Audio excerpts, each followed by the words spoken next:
Hello, Class 6 students. How are you all? I hope you're doing well. I am your English grammar teacher, Sila. Today, we are going to start with the second chapter, which is phrases and clauses. So, let's get started. Read the sentences given below. She is playing. How smart you are! Where are my shoes? He came to visit me last evening. All these are sentences. A sentence is a group of words that contains a subject and a verb and makes complete sense. तो अभी हमने जो भी ऊपर पढ़े हैं वो सभी सेंटेंसेस हैं. सेंटेंसेस क्या होते हैं? ग्रुप ऑफ वर्ड्स होते हैं जिनमें सब्जेक्ट और वर्ब होता है और एक कंप्लीट सेंस वो बनाते हैं. Read the following sentences given above once again and identify the subject and the verb in each and fill in the table. तो यहाँ आपको नीचे टेबल दी गई है. सेम वही सेंटेंसेस दोबारा आपको नीचे लिखे हुए दिए गए हैं. इनमें से आपको सब्जेक्ट भी आइडेंटिफाई करना है और वर्ब भी आइडेंटिफाई करना है. तो देखिए, शी इज प्लेइंग. शी आपका सब्जेक्ट है, इज प्लेइंग आपका वर्ब है. प्लेइंग जो है वो वर्ब में आ जाएगा. इसी तरीके से बाकी क्या आप अपने आप कंप्लीट करेंगे. अब देखिए, notice that in the fourth example the first two words alone are sufficient to make complete sentence. He came. The other words provide additional information. Why did he come? To visit me. When did he come? Last evening.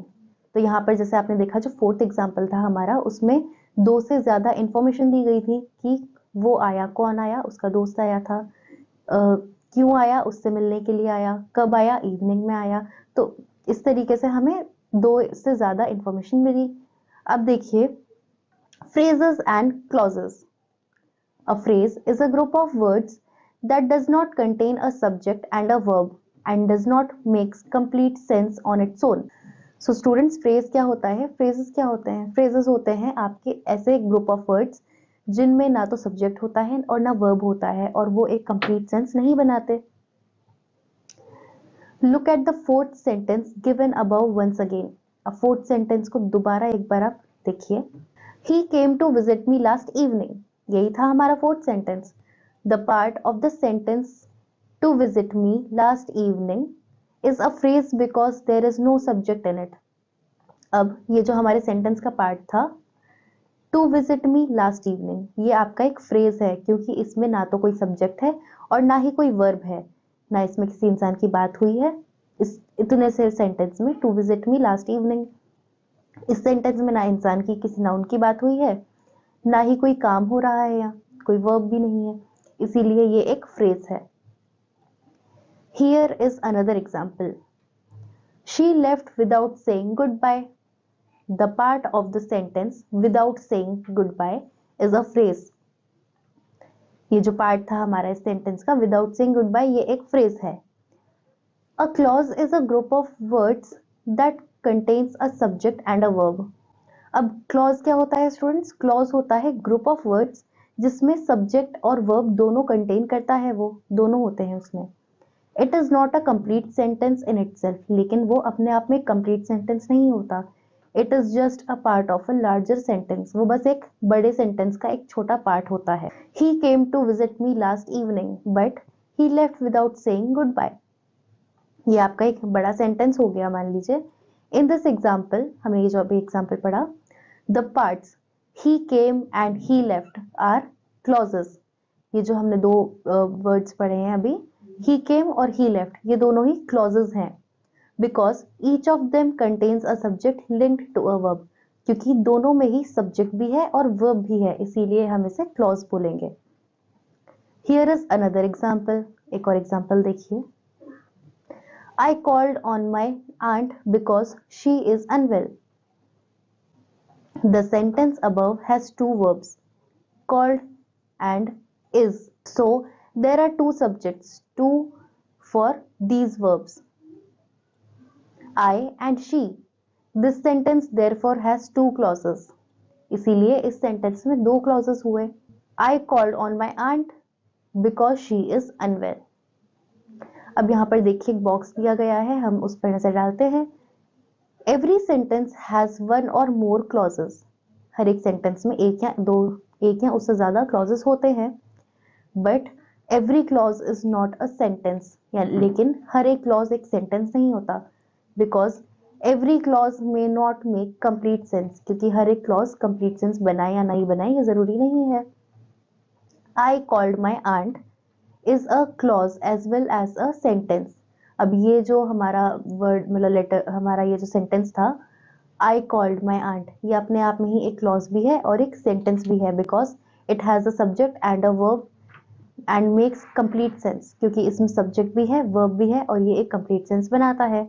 However, because she is unwell is a clause with a subject and a verb. अब ये जो हमने sentence पढ़ा because she is unwell, ये एक clause है क्योंकि इसमें सब्जेक्ट और वर्ब तो है, but it is not a complete sentence, लेकिन ये कंप्लीट सेंटेंस नहीं है, because it does not make complete sense by itself, क्योंकि ये एक कंप्लीट सेंस नहीं बनाता अपने आप में। जब तक हम बिकॉज तो लिख रहे हैं पर हमने उससे पहले कुछ लिखा नहीं, तो ये कंप्लीट सेंस नहीं बनाता। तो यही बात यहाँ पर कही गई है। अब देखिए आगे, इंडिपेंडेंट एंड डिपेंडेंट क्लॉजेस। आइए शुरू करते हैं। In the two examples given above, the first clause I called my aunt makes complete sense and can stand independently as a sentence. यानी कि हमने जो ऊपर एग्जाम्पल पढ़ा आई कॉल्ड माई आंट, ये एक कंप्लीट सेंस बनाता है और ये इंडिपेंडेंटली एक सेंटेंस अपने आप में है। It is an independent clause, every independent clause can stand as a sentence. ये एक इंडिपेंडेंट क्लॉज है और अपने आप में एक सेंटेंस बनाता है, तो हर एक इंडिपेंडेंट क्लॉज जो होता है वो अपने आप में ही एक सेंटेंस भी होता है।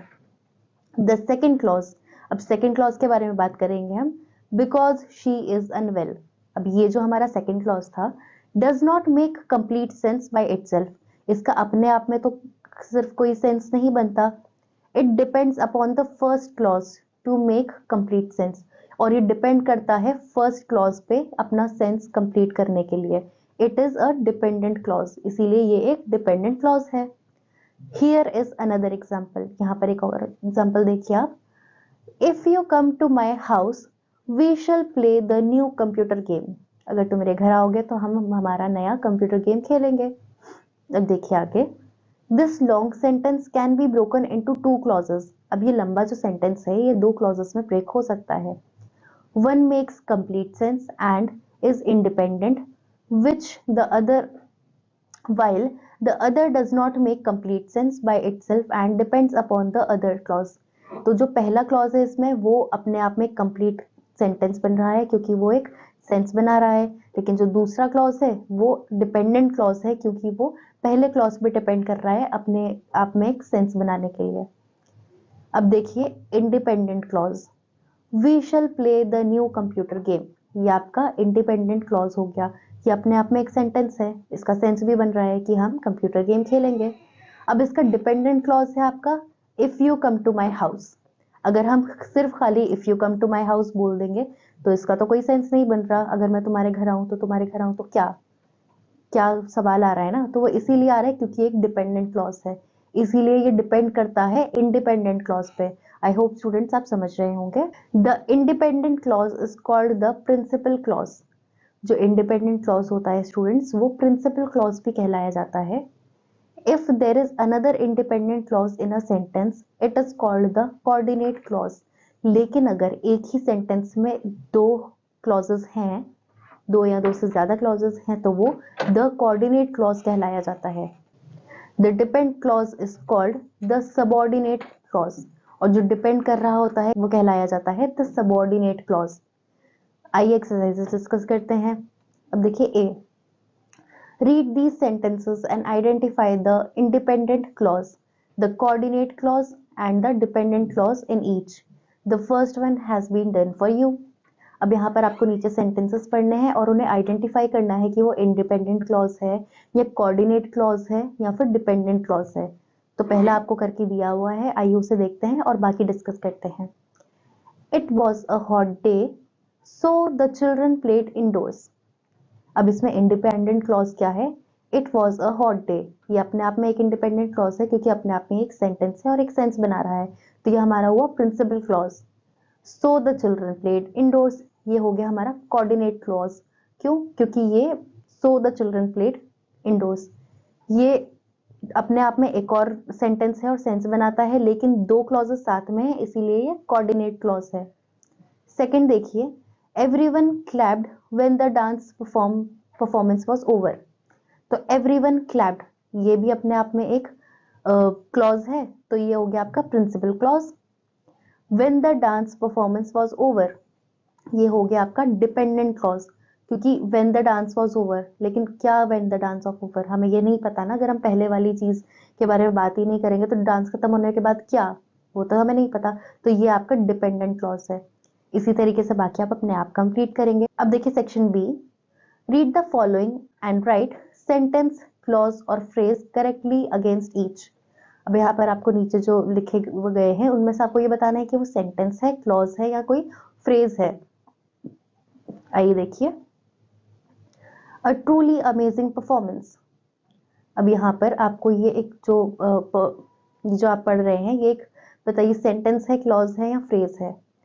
अ ट्रूली अमेजिंग परफॉर्मेंस, तो पहला आपका है ये एक फ्रेज, क्योंकि अभी ये कंप्लीट सेंस नहीं बना रहा है ट्रूली अमेजिंग परफॉर्मेंस, पर अभी हमें कुछ नहीं पता किसकी परफॉर्मेंस, कौन सी परफॉर्मेंस, कहाँ पर, कुछ हमें कोई आइडिया नहीं है, बस एक फ्रेज है, एक बात कही गई है, तो ये एक फ्रेज हुआ।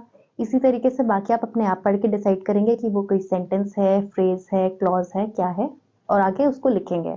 अब देखिए section C, complete the following sentences choosing the appropriate option from those given in the box. The first one has been done for as an example.